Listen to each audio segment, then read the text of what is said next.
Hey guys, welcome back to my channel. My name is Talani and I am a beauty and lifestyle content creator. And this video, I'm going to be talking about a few lessons that I would give myself as a newlywed. So these are some lessons that I have learned over the years. I have been married now for almost 9 years, so let's get into it.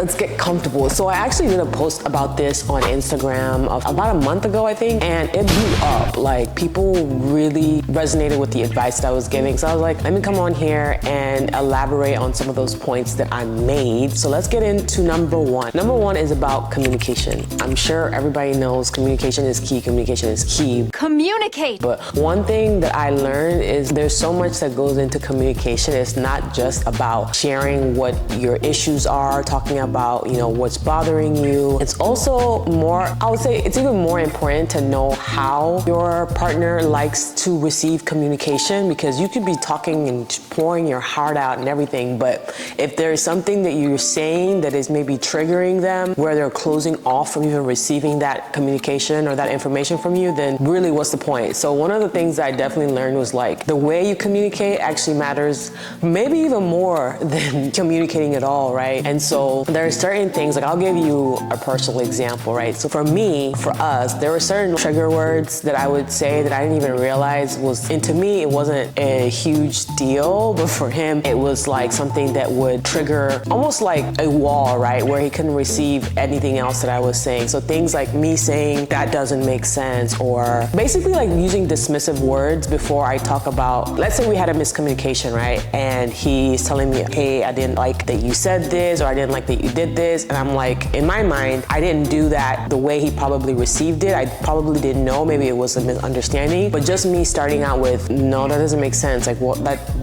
kind of dismissing his feelings before I talk about what I truly meant in that situation was just like not working at all. So one thing I learned was, like, number one, identifying those like trigger words, whether it's like, I think for us, it was like me saying that doesn't make sense, or basically words that invalidate his feelings. I learned to not start with that, right? And just go into being like, obviously acknowledging how the person is feeling, or how you made that person feel, and then talking about your intentions and what you meant from it, as opposed to starting off very like dismissive. So that was one thing in terms of communication. And it goes both ways. In certain ways, I prefer communication, and for me, I like, and this actually goes into apology languages. I don't know if y'all are familiar with apology languages, but just like love languages, there are apology languages, and people like to receive apologies in a certain way. Like, for me, I like the person, or like my partner, to acknowledge, what I'm saying. That's number one. That's a key thing. But also, I like to get some type of verbal confirmation of what is gonna happen in the future for us to like not be in this situation anymore. Like, what changes are gonna be made. Or I like that to be communicated, as well as acknowledging what went wrong or what the person did to me. So that's kind of my love language. I mean, not love language. That's my apology language. Some apology languages are like through gifting, or maybe feeling, I think there was one that's like where you can tell the person just feels so much remorse, and the person is just apologizing. You want that person to like you can want to see that emotional reaction or emotional apology before the apology actually sinks in. Acknowledging is one. I'll look it up. Maybe I'll write them down. I'll write them on the screen so that y'all can kind of get a quick glance at what apology languages are. But yeah, that was number one for me, is just communication and knowing how to communicate. Okay, so number two, and this one, when I posted it on Instagram, this one kind of got the most comments, and this is about growing with your partner. As human beings, we are constantly changing. Like, obviously, I am not the same person I was 9 years ago when we got married, and neither is my husband, right? And so I think what happens is that a lot of the times, like, maybe people change into different people, and maybe, they might lose some of the connection because they're not necessarily like growing together. But I feel like it's important, as you are growing, bring the other person along in that journey of growth, right? Like, and that usually can happen by taking interest in the things that are important to the person. So I'll give you a specific example. So for me and my husband, one of the ways that we've kind of like, some of the interests that have evolved or been introduced, I guess, over the years. Like for me, it's definitely like my business,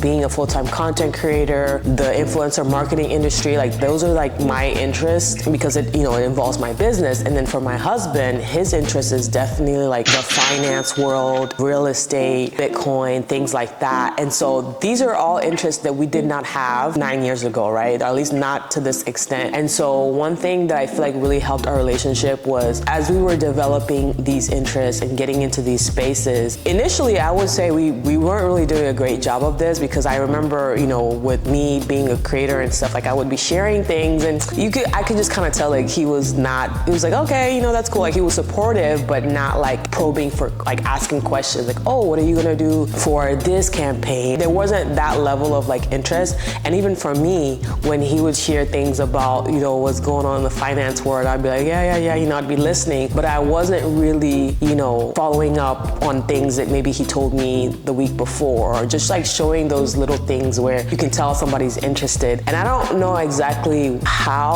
what happened for that change to occur, but I think just over time, we just started to see like the passion that we each had for those things. And then that passion maybe was just something that was contagious. Cause for me, like, I'm not gonna lie, initially I had very, very, very little interest when it comes to like financial topics and stuff. But there were certain aspects that he would share that like kind of like triggered, small peaks of interest. And then like he listens to podcasts, reads books. So he would share those things with me. And then some of them kind of had some crossover with what I was working with in terms of just business and things, how economy affects markets, affects, things like influencer marketing. And so I think from there, I started to kind of grow that interest. And then just over time, seeing them doing so well in that avenue, in the financial aspect, especially like with Bitcoin and real estate and all the things that he's interested in, seeing the growth from those interests like turn into actual tangible results also, I feel like grew my interest. And so now I'm following up on things that he's told me before. I'm asking questions. I'm always like, so what's going on right now in the financial market? Like what's going on right now with Bitcoin? And so there was just that like interest, and I noticed, at least on my end, me sharing or asking those questions and showing that interest excites him. He's happy to share and he enjoys those topics. And so it just gives us something else to be like close about. And then on my end, with my business and being a creator, like initially he was kind of like, oh, this was cool, da da da da. But there was like I could just tell that it wasn't like something that he was really interested in. But now I think after becoming a full-time creative entrepreneur and doing this full-time, I think that was like the shift for him, because now like literally it is everything that I do, right? It encompasses a lot of my time. And so now like he helps me like strategize when it comes to my content. We bounce ideas off of each other. I ask him for advice. Like he knows so much about the influencer, market and the influencer industry, and honestly way more than even some people probably in this space, just because of how much I talk about it and how much he's also like interested in. If he comes across like any podcast or books, like he'll share it with me because he knows that like,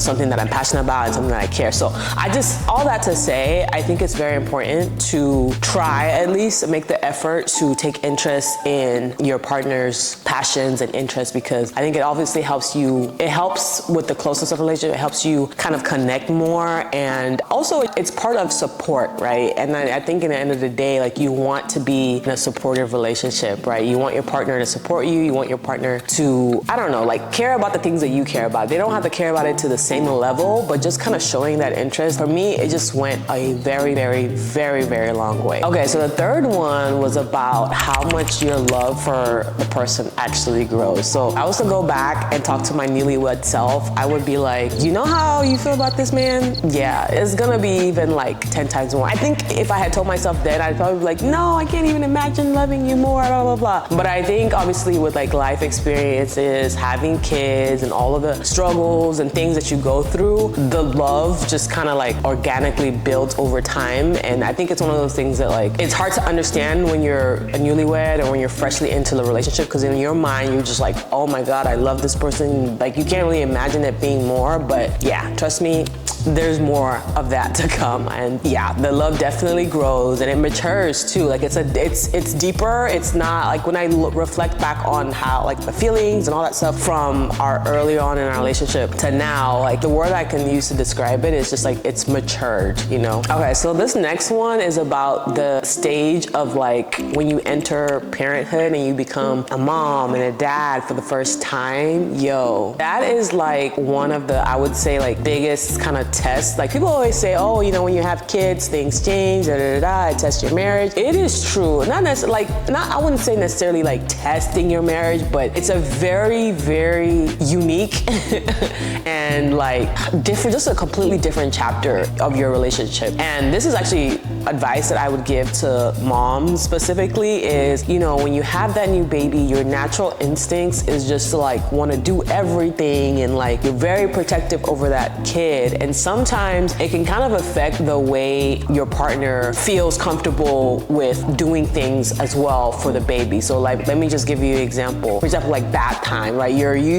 giving the kid the bath and you are, you know, you have a newborn baby, like you're very scared and you're very like careful and you feel like nobody else can be as gentle as you are. And so for me, one of the mistakes I probably made was being too nitpicky on how, you know, my partner, how he was doing things for the kid because it wasn't exactly how I would do it. And the one thing I want to say is during this time, like you as a mom, obviously, like you're learning so much. This is a whole brand new experience for you. It also is a brand new experience for your partner. And they also need to learn, right? They also need to learn how to help out. They also need to learn how to, you know, do certain things. And then also this is like very crucial period in like partnership and actually like setting habits that are going to carry through for years when it comes to all of the added chores and all the added tasks that you now have because you have a kid. So things like feeding, things like cleaning up for the kid, laundry, reading, teaching, like you start to develop patterns and habits of like who is doing what. And as a mom, let me just give you some very crucial advice. Don't fall into the mistake of just wanting to do everything because it's gonna be so much harder later on to like change those habits because like, let's say, I don't know, 4 years down the line, you're like, man, I am so tired of doing all the laundry. I'm so tired of, you know, cleaning up all of the mess from the kids because over the years, you just kind of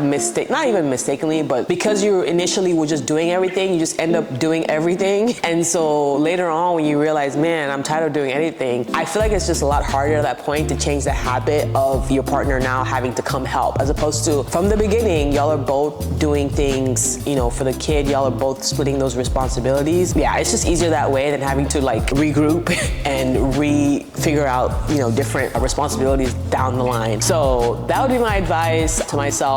And I think for me, it wasn't necessarily like, I was very open to him. I wanted him to also bond with the kid. I also wanted him to do all these things. But my issue was just like being maybe a little bit too like nitpicky and being too, no, don't do that. Oh, no, don't use that kind of thing just because like, again, as a mom, you're just like overprotective and you want to do things like a certain way. But yeah, that doesn't help. And one thing I want to relate it to is like, you know, especially if you're Nigerian, like the grandmas, you know, I'm sure some of them are watching, but grandmas can be kind of that same way where they're like, no, don't do this, or oh, my dad, I used to do this, or don't use this because this, you should be using this. Like those kind of things, you know how annoying it is for us as new moms? Yeah, that's the same way. It's probably annoying for our partners when we do the same thing to them. So that was kind of what clicked for me. I was like, okay, I probably should try to let him learn and do things his own way because I personally don't like it when I'm being told the way I'm doing something isn't necessarily right, even though it's not that it's not right, it's just not the same way that your parents did it. So anyways, all that to say, those first couple years when you first have a baby and you have a toddler, very, very crucial and a very, very like huge test of partnership. Okay, so this is gonna be the last one. I'm gonna wrap it up after this, but number 5 is just faith, and the community that you surround yourself with goes a very, very, very, very, very long way. You really wanna surround yourself with people who have similar values to you, people that can also hold you accountable, right? Like people that can be like, Yeah, one thing I want to say is like, I'm not the type of person that would just like share. I actually don't share. Like if we have arguments and stuff, like I feel like, I would say depends. There are some arguments that I'm like, maybe you should get other people involved because this is actually a huge issue. But a lot of the things are just like small things, a lot of communication misunderstandings, things like that. Like I honestly keep all of those things like between us because I don't think there's any value in sharing it with other people because I know that we can like figure it out ourselves. But I think there are situations, and not from my experience, but from other people's experience, friends and stuff, that where I think it has either been really valuable that they shared it with us or shared it with me because I or my husband was able to share like a different perspective to the person, and maybe that was what actually clicked for them as opposed to maybe hearing it from their partner over and over again. So there are certain times where I think it's very valuable to share, you know, maybe some of your struggles with your community. But again, you want to be very careful who you're sharing these things with. But I've definitely seen it be a huge like benefit to, you know, friends and people around. And then in terms of just like faith, like keeping God at the center of your relationship, when you're having issues, taking it to God, number one, before you take it to anybody else, is also very key. And I think those things, you know, having strong faith and also having a community of people who have great values has gone a long way. And I would definitely say leverage those things, talk to God. If you're having really deep issues, and even if it's maybe you don't have a community, right? Go to therapy. There are so many people I know that have benefited from doing couples therapy and things like that. So don't feel like that is like a, I don't know, taboo or whatever. I feel like we're at the stage now in society where we understand the value of therapy in general, and just like getting that like professional help, highly recommend. And I think that is all the ones that I want to share. If you are maybe you've been married for over 5 years or just married in general, it doesn't really matter how long you've been married. If there's any advice, anything that you have learned over the years, please share it down in the comment section. And if you are like a newlywed or like new in a relationship, because I think honestly these tips can be valid for anybody, whether you're married or just like maybe dating and thinking about, you know, getting married or being in a serious relationship anytime soon. I think these are all things that are actually very important for any kind of relationship. So if you got any value from this, let me know down in the comments. If you have any questions or if you want me to elaborate on any one of the topics that I talked about, I'll definitely do so in the comments. So drop it down below. And if you're not subscribed, make sure you subscribe. I try to do videos every week, so make sure you're checking back in, and I will catch y'all next time. Bye. Thanks for watching.